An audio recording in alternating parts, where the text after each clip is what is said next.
Thank you, Shoshana, and good afternoon, everyone. This is Greg Core. I'm the Director of the Monitoring and State Improvement Planning Division in OSEP, and I appreciate you joining us this afternoon. Looks like we've got 150 people and counting to join us for this call on visual impairment guidance.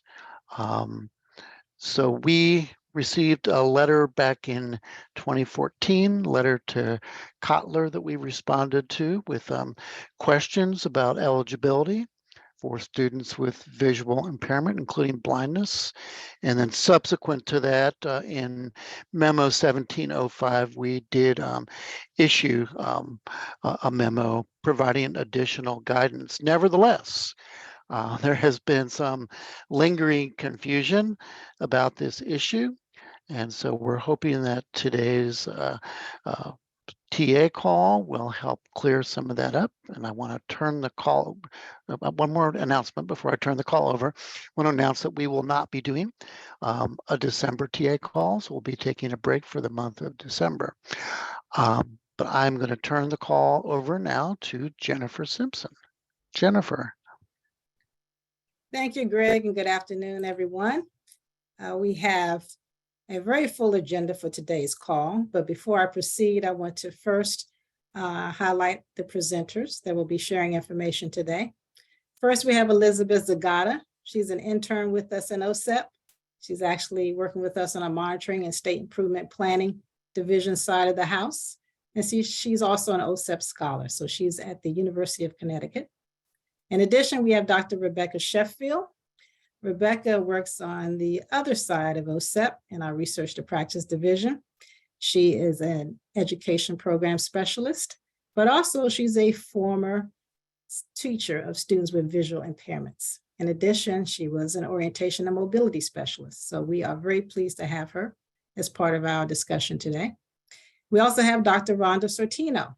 Rhonda works with me in the Monitoring and State Improvement Planning Division as an education program specialist, but she has prior experience as a former LEA Assistant Superintendent of Special Education Services. And then many of you have seen me on a number of occasions, particularly when it relates to the grant application process. And I'm Jennifer Simpson. I work in MSEP, and I am the facilitator for the program implementation team, which is responsible for all of the grant work that we do related to formula grants. Now, with regards to our agenda today, we've already had the intro by Greg, and so we're going to jump right into the content. We're going to share some background information regarding the policy documents that we want to share with you again. Some of you have some familiarity with these documents, but then there's some of you who are new to your roles as Part B state directors. And there are others on the call who may not have seen these policy documents. So we want to make sure that everyone is introduced to them and understands the content and knows how to apply that content. When thinking about your state's definitions related to visual impairment and criteria used for determining children eligible for services related to visual impairment. So after presenting the background, we're going to move into definitions and criteria surrounding visual impairment, including blindness, talk about issues we found and the impact of those issues, discuss in detail the review process that we conducted and looking at states' publicly posted visual impairment documents, and then move on to next steps and resources. So at this time, I'm going to pass the presentation on to Elizabeth Zagata, who's going to walk us through the policy documents that we've been referencing. Elizabeth? Thanks, Jennifer. So in 2014, OSEP focused attention on issues related to visual impairment in response to an inquiry seeking clarification on whether it was permissible for states to establish procedures to define a disability category. In response to the inquiry, OSEP issued Letter to Kotler, which described how states are permitted to establish standards for eligibility for special education and related services, but these state established standards must not narrow the definitions in IDEA.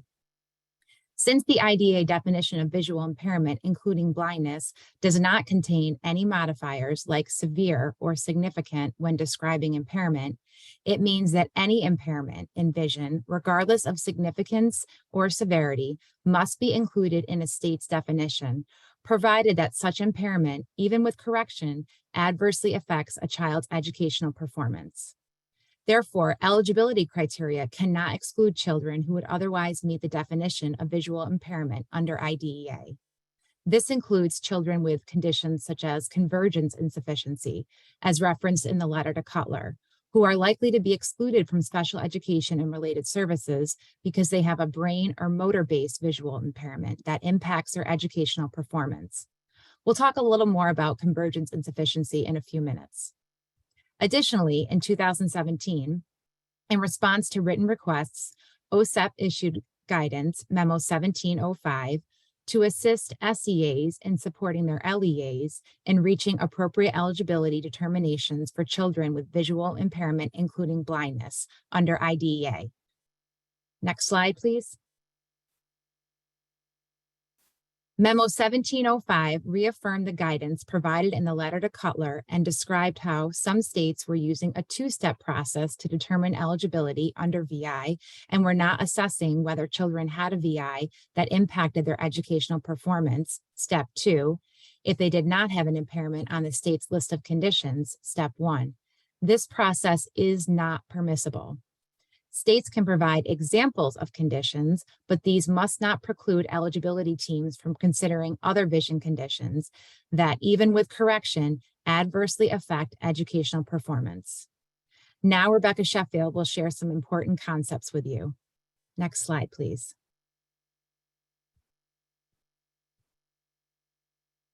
Thanks, Elizabeth. So before we go any further, we're going to step back and define a few concepts. Under Part B of the IDEA, a child with a disability means a child evaluated in accordance with Title 34 of the Code of Federal Regulations as having a disability and who, by reason thereof, needs special education and related services as defined under Title 34. Further, under Title 34 of the Code of Federal Regulations, visual impairment, including blindness, means an impairment in vision that, even with correction, adversely affects a child's educational performance. The term includes both partial sight and blindness.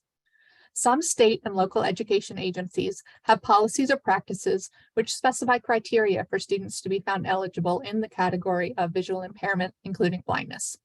Examples of these criteria include specified qualifying conditions or diagnoses, or measures of visual acuity or peripheral field loss. Many states also add to their eligibility policies a statement that students with progressive visual impairments are eligible. In that definition of visual impairment, including blindness under IDEA, the regulations do not contain a modifier requiring state-adopted common definition. Therefore, any impairment in vision, regardless of significance or severity, must be included in a state's definition, provided that such impairment, even with correction, adversely affects a child's educational performance. States may not use criteria or other definitions for visual impairment, including blindness, that result in the exclusion of children who would otherwise meet the definition in Title 34 of the Code of Federal Regulations. For example, state eligibility guidelines and definitions for visual impairment, including blindness, may not exclude a child with convergence insufficiency or other visual impairment from meeting the IDEA definition if that condition, even with correction, adversely affects that child's educational performance. For example, the child's ability to read and write. Next slide, please. Additionally, states with multi-step eligibility criteria must consider how any impairment in vision, even with correction, adversely impacts educational performance. Because children cannot be excluded from being considered further for eligibility because they do not have a condition that's on the state's list of criteria. As part of the eligibility process, both the letter to Cutler and Memo 1705 discuss the use of functional assessments to determine how a child's vision impairment impacts their learning. Next slide, please. There are several visual impairments that can adversely affect a child's educational performance. In addition to vision issues that are tied to visual acuity, which is a sort of a measure of child's level of vision, there are many others that must be considered. Some are neurological or brain-based, or physical, maybe muscle-based conditions that do not impact visual acuity necessarily, or can't be measured using an eye chart, but impact how the child receives and processes visual information and can impact educational performance. This is not an exhaustive list. Instead, this slide is being shared to raise your awareness regarding the breadth of visual impairment that could impact educational performance. Since convergence insufficiency, or CI, is specifically mentioned in the letter to Kotler and Memo 1705, we want to talk a little bit more about it here. Next slide, please. Children with convergence insufficiency tend to have typical visual acuities, but they may struggle with learning because of maybe miscommunication between the brain and eye muscles. Unfortunately, children with convergence insufficiency, which impacts their educational performance, are sometimes excluded from receiving services that address their needs. Next slide, please. Both the letter to Kotler and OSEP Memo 1705 reference the role of functional assessment as an important process for determining how a visual impairment impacts educational performance. This assessment, not just a diagnosis or level of acuity, is what the IEP team should be referring to in making a determination about eligibility. Functional vision assessments are typically conducted in the learning environment by qualified professionals, including teachers of students with visual impairments and orientation and mobility specialists. While the eligibility category determined by the IEP may guide further assessment, the eligibility category alone should not determine what specialized instruction and services will be in the student's IEP. Based on the results of all the assessments conducted and developed to develop an IEP, then the IEP team should make an individualized determination about what specialized instruction and supports are needed, which may include instruction and services, for example, from a teacher of students with visual impairment, if the student's needs are within the scope of practice for the TVI. Now, Rhonda will discuss some state criteria for making eligibility determinations for children with visual impairments. Thank you, Rebecca. Next slide. So some states direct their LEAs to implement a two-step process when addressing whether a child suspected of having a visual impairment may be eligible for special education and related services under IDEA. During the first step, the eligibility team is required to reach a decision as to whether the child has one or more of the conditions that the state has identified and believes could affect a child's vision functioning. Examples of such conditions might include the child has a reduced visual field to 50 degrees or less in the better eye, the child has been diagnosed with cortical visual impairment, or the child has a diagnosis of a degenerative condition that is likely to result in significant loss of vision in the future. During the second step, the eligibility team determines the extent that it should proceed further and examine whether the condition adversely affects the child's educational performance. However, if the eligibility team were to conclude the child's vision difficulties do not fall within one of the state's criteria or conditions, the eligibility team would not consider whether the child's visual functioning adversely affects his or her educational performance. Such a practice is inconsistent with the IDEA, as also noted in OSEP's May 22, 2017 memo. Overall, the impact of these issues may result in the exclusion of children who would otherwise be eligible under IDEA for the services necessary to meet their special education needs. Next slide, please. So, why is OSEP giving attention to these issues now? Well, there has been an increase in the number of inquiries from parents, teachers, and other stakeholders that demonstrates continued confusion in the field. Some of the issues include confusion with state criteria, delay in service provision due to steps involved with the criteria, and an increase in dispute resolution activities. The result has been that children who have visual impairments that adversely impact their educational performance continue to be excluded from special education. Now, Jennifer will share the activities that OSEP has conducted to examine states' VI policy documents. Next slide, please. Thanks, Rhonda. Some of you were in your roles as Part B state directors back in 2019, and we can think back to time before the pandemic. And during that time, we announced to you that we were going to begin looking at states' policies and procedures related to visual impairment, just to get a sense as to how those policies were worded, if they were consistent with IDEA, if they were causing confusion, and so forth.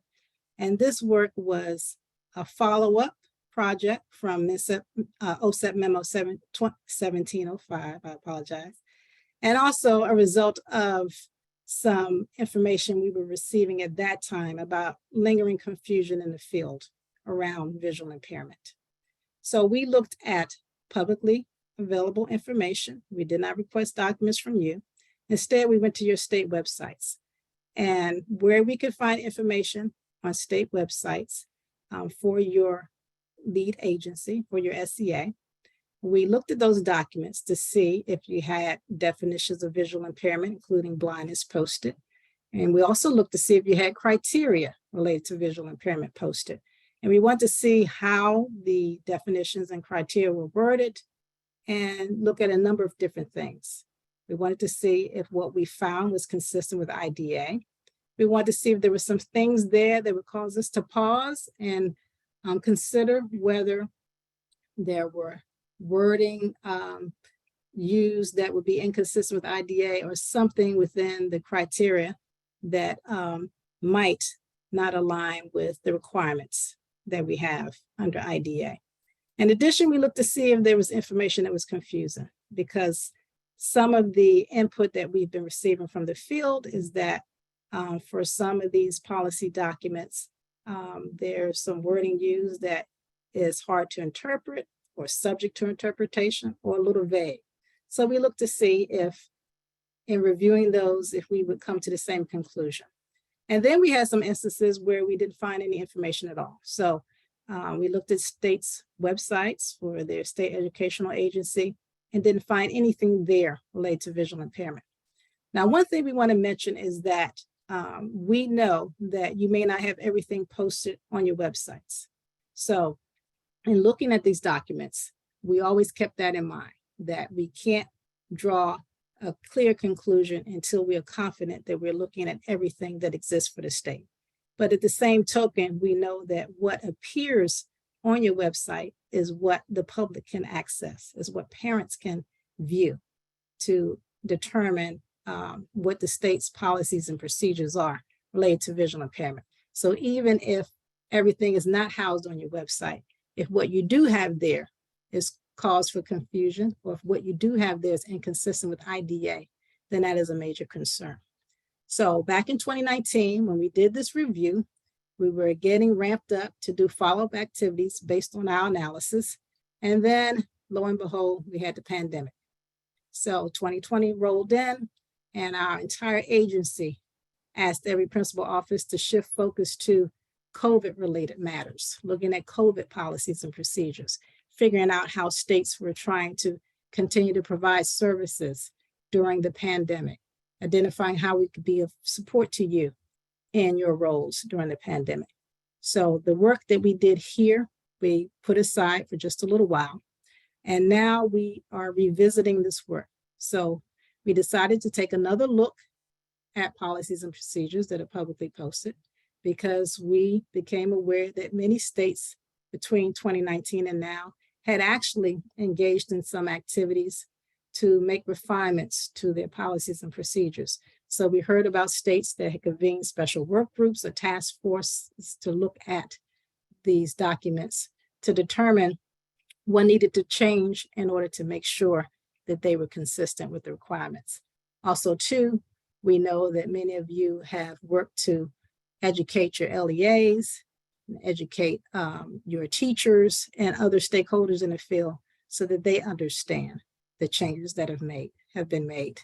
So with the more recent review that we've done, we looked at the same kinds of information and criteria to determine if the information is consistent with IDA, potentially inconsistent, too confusing, or if you are a state that doesn't have that information publicly available. Next slide.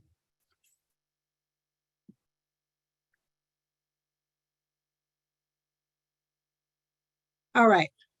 So why is this important? We've been saying this throughout the entire presentation. Okay.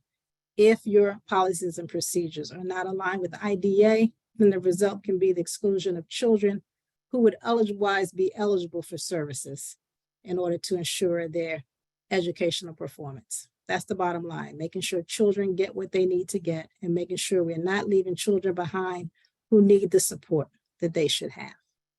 Next slide.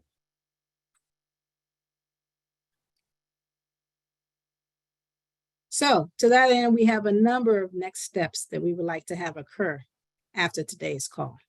First, on the OSEP side of the house, we are going to reissue the policy documents. So the letter to Kotler and memo 1705 are going to be shared with you again so that you have them quickly at your disposal and you can refer to them as you do the next step, which is take a look at your policies and procedures. So we would like you to do what we did. We would like you to look at your definitions of visual impairment.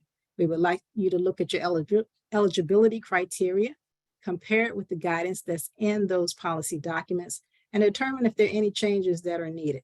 And if there are, we would like you to share that information with your LEAs, your IEP teams, and any groups involved within your state structure that make those eligibility determinations. So we want to make sure that information is disseminated from the state level to the local level so that we can try to address the confusion that is existing right now in the field related to this requirement.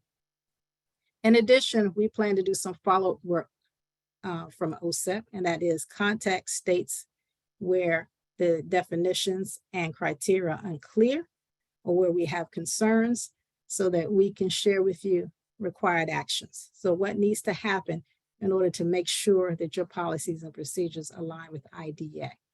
This will also be an opportunity for you too to share information with us.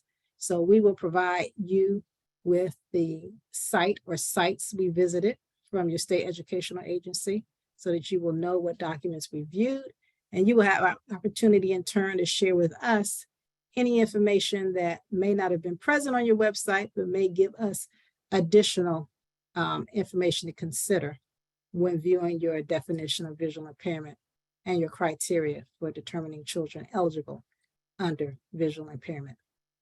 In addition, for those states that don't have any criteria on their websites, we will request that information from you. So we will ask you to share that with us so that we can then in turn begin our review of the process.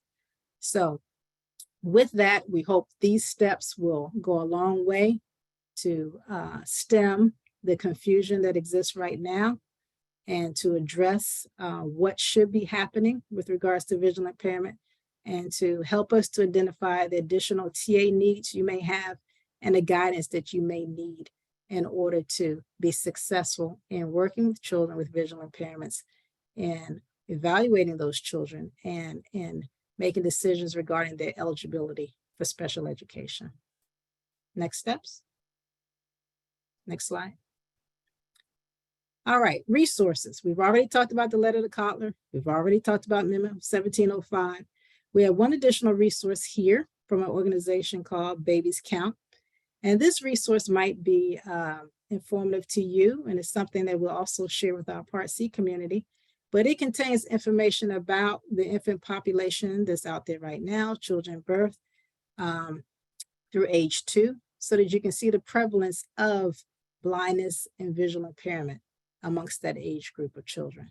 So it can kind of give you a heads up as to the children that may be entering your program at some point and help you to see the kinds of resources and supports you may need to provide in order to ensure that these children are successful as they engage in their education. Next slide. We can imagine that you have a lot of questions, you may even have some concerns. Whatever they may be, we'd like you to share those with your MSIP state lead and they in turn will share them with us. We have an internal work group. All of the presenters are part of that group, and then we have others involved. And our role will be to respond to your questions, address your TA needs, and look at policies and procedures so that we can make sure that we provide you the support you need, and so that we can make sure that your policies and procedures are consistent with IDEA. The link that's provided here gives you a list of the OSEP state leads. You want to make sure that you direct your inquiries to your Part B state lead for your state, and they in turn will share those inquiries with the work group, and we will be sure to give you a response. Next slide. This last slide is just our general close for all of our presentations. So you see here the link to our website for OSEP, as well as the links to our blog, our Twitter page, and our YouTube channel. With that, I will conclude the presentation. I thank you for your time and attention this afternoon, and I hope all of you have an enjoyable Thanksgiving holiday next week. Thank you.